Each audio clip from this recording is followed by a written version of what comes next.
Sunday, the U.S. wants to avoid an open-ended military campaign in the Middle East when promising a swift and forceful response to any direct response by Iran. The president was clear when he ordered them and when he conducted them that was the beginning of our response, and there will be more steps to come. The warning comes after a weekend of retaliatory strikes, with 85 targets hit in Iraq and Syria on Friday. Targets included command and control headquarters, intelligence centers, rockets and missiles, and drone and ammunition storage sites used by Iran's Revolutionary Guard Quds Force and its proxies. We are still assessing the battle damage. Our CENTCOM, Central Command, is looking at the capabilities we reduced and the casualties that were incurred. The U.S. and the U.K. struck 36 Houthi targets in Yemen Saturday. The Pentagon says it hit missile launchers and buried weapons storage facilities at 13 locations. U.S. Central Command says it shot down an anti-ship cruise missile in self-defense Sunday, and 4 ready to be launched. President Biden was asked if the strikes are working. Republican House Speaker Mike Johnson says the U.S. needs to make it absolutely clear that nothing is off the table. We maintain peace through strength. The House Speaker says the administration should not be appeasing Iran, and that a lot more could be done to turn up the heat. In the Trump administration, we used a drone and 3 missiles to take out Qasem Soleimani near Baghdad. That sent a strong message, and it quelled all of the activity there. What we're doing right now, we're using potentially hundreds of munitions to strike close to 100 targets so far, but we're not going right to the heart of the matter. Johnson says the U.S. needs to target assets in Iran's central bank. Meanwhile, Iran is warning the U.S. not to target 2 cargo ships known to loiter in the Red Sea, suspected of being forward operating bases for Iran's Revolutionary Guard. The Iran-backed Houthi terrorist group is promising to continue its attacks and says coalition strikes will not go unanswered or unpunished.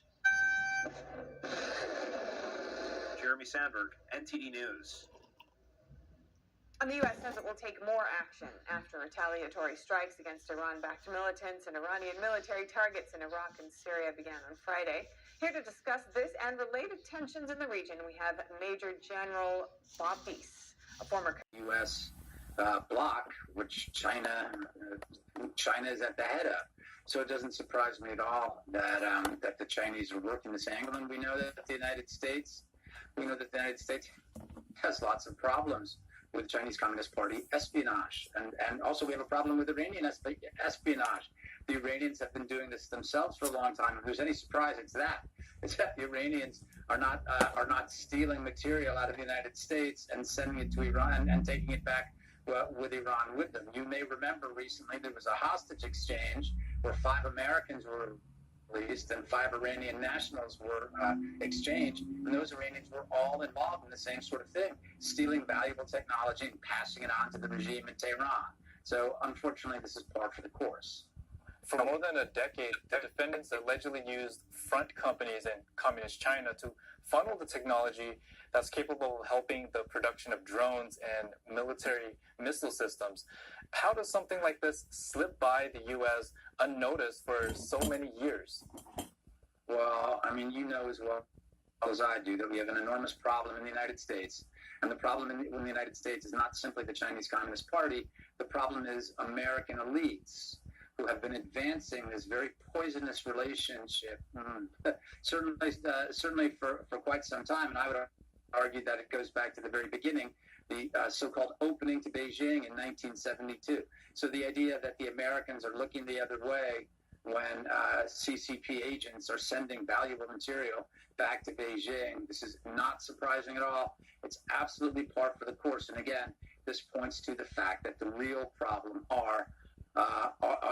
it's the Americans in charge who are supposed to be looking out for U.S. interests, but simply are not. Now, let's dig into the CCP's relationship with Iran. How deep do these ties run, and in what other ways does the CCP bolster the Iranian regime? Well, they lend all sorts of things from, political support is very important, of course. I mean, there's some speculation. Does Beijing really want the terror regime to get a nuclear bomb? I'm not sure. But I think the CCP certainly sees it to its advantage that Tehran is another pressure point on the United States and on American allies. And we're seeing that play out throughout the world. We're seeing it play out, first of all, last weekend when 3 American soldiers were killed by an Iranian proxy. They were killed in Jordan. We see this with another Iranian proxy, Hamas, at war with Israel, having slaughtered thousands in southern Israel back in October. So all of these things are good for China. Anything that's going to set back the United States and its allies, anything that will distract the United States and its allies from the problems the CCP poses, it's very good for Beijing. Lee Smith, keep us informed on this topic. Thank you so much for joining us. Thank you. The second of back-to-back. NTD's Kelly Wright brings us more from the southern border. I'm Kelly Wright in Del Rio, Texas, along the southern border between Texas and Mexico. In fact, to my left, just yards away from me, is the country of Mexico. You can see that there's fencing all the way down the border line. And over my shoulder, this tall structure here, that is the original wall that the former president of the United States, Donald Trump, wanted erected all along the border. Now, what's happening here today is the fact that so many illegal immigrants have crossed into America through the southern border. To be exact, Governor Greg Abbott, the governor of Texas, states that 10 million illegal immigrants came across into America just this past year. Now, he, along with 14 other Republican governors, gathered at Eagle Pass, not far from here, at the border there along Mexico, to state very clearly that they want something done about it. They sent a message to President Joe Biden saying enough is enough, something must be done. It's time for the president, they say, to act, to close the open border. And we are here to send a loud and clear message that we are banding together to fight to ensure that we will be able to maintain our constitutional guarantee that delegates is first in the Democratic primaries. But there are some lingering concerns that he could be losing traction with black voters, a key element of the Democratic coalition. Democrats have been quick to deny this, Congressman James Clyburn saying Biden's support is rock solid among black voters. And the best illustration of that, he got 96% of the vote in this primary, but his largest percentage, over 97%, was in the town of Orangeburg, where there are 2 HBCUs and a community college. Black voters were key to helping Biden win the White House in 2020. That year, Biden won 92% of the black vote overall, compared to 8% by President Trump. Crucially, black voters in Georgia gave Biden a historic win. It was the first time since 1992 that a Democrat won there. But 2024 is a different picture. A November poll by the New York Times and Siena College found that the president's support among black voters in key swing states appeared to be waning. Only 71% of black voters polled said they would vote for Biden, while 22% said they would back Trump, an unprecedented level of support for a Republican candidate in modern times. And a December survey by Jen Ford revealed that 17% of black Americans would vote for Trump. 20% said they would not vote for either of the 2 current frontrunners. Some polls also show Biden as less electable among younger voters. Many young Democrats disapprove of his handling of the Israel-Hamas war. The president's focus is now on Nevada. On Sunday, he met with black community leaders in Las Vegas to discuss cost-cutting for families and local businesses. Nevada has voted blue in every general election since 2008, but the same New York Times Siena College poll mentioned earlier found Biden trailing Trump by 10 points in the state. The Nevada Democratic primary will be held on Tuesday. Meta's oversight board under the Constitution is to protect our borders, right? And if they fail to protect the borders, then states are obligated to step into that particular breach. None of this would have to happen if the federal government would simply enforce the laws that are already on the books.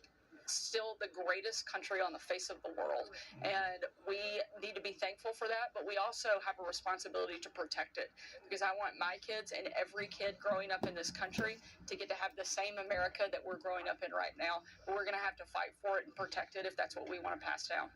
And back live now, you can see that the governor of the state of Texas is quite concerned, along with the 14 other Republican governors who came here to stand in solidarity with him. All of them agree that something must be done. And many people that I spoke to here, they agree as well. In fact, some of the people living in Del Rio and Eagle Pass have explained to me that they believe that the federal government has failed them, has let them down in protecting them from illegal immigrants who have come into this country and caused them to lose their livelihood.